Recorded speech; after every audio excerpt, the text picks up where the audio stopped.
When parents get separated or divorced, they must consider how to allocate the tax benefit of the children's tax deductions. The federal tax code supplies the default rules for allocating children's tax deductions when parents cannot agree. Those regulations are identified and discussed in detail in Chapter 5 of my book, Frumke's and Verts on Divorce Taxation. Knowing the rules can help to negotiate a settlement and ensure that the children's tax deductions are not squandered or underutilized. Number 1 is the children's dependency exemption. The most common tax benefit associated with children is the children's dependency exemption.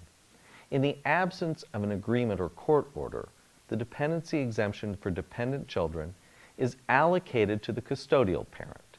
In cases where both parents qualify, in other words, equally shared custody, the parent with the greater adjusted gross income prevails under Tax Code Section 152C4A. Together, the parents, or at least one of them, must supply 1/2 of the child's financial support. Number 2 is the child tax credit.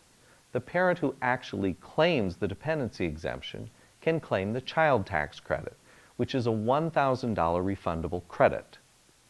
The child must be under 17 years old on December 31.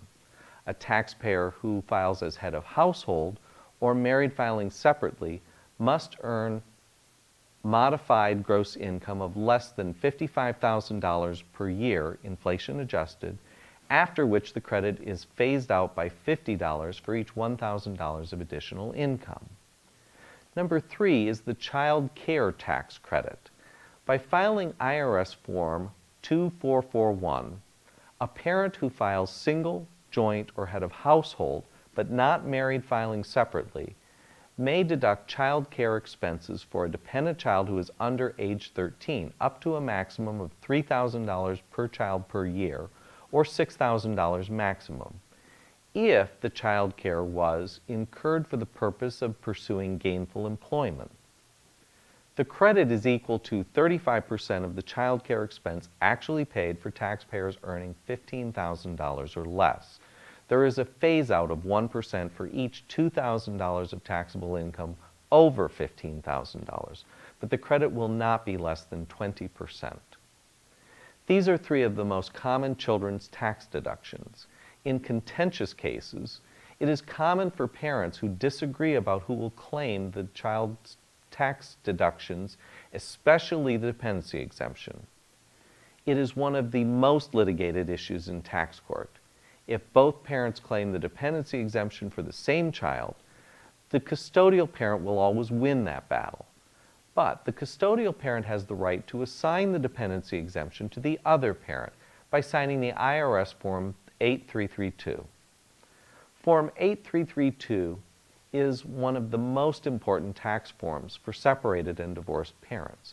It allows the custodial parent to assign the children's dependency exemption to the other parent. The children's tax deductions can be assigned for 1 or more tax years. When you read Chapter 5 of my book, you'll see that there are really no substitutes for the form. It must be signed by the custodial parent and stapled to the tax return of the other parent.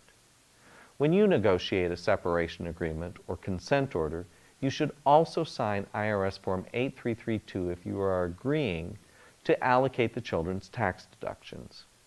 Sign the tax form when you sign your agreement because it can be more difficult down the road. For family law help in Western Pennsylvania, call me. I'm Brian Verts, and for more than 25 years, I've represented all kinds of people with complicated child support and divorce issues. My law firm is a powerful team of lawyers dedicated to family law. In Pittsburgh and Western Pennsylvania, call me at 412-471-9000.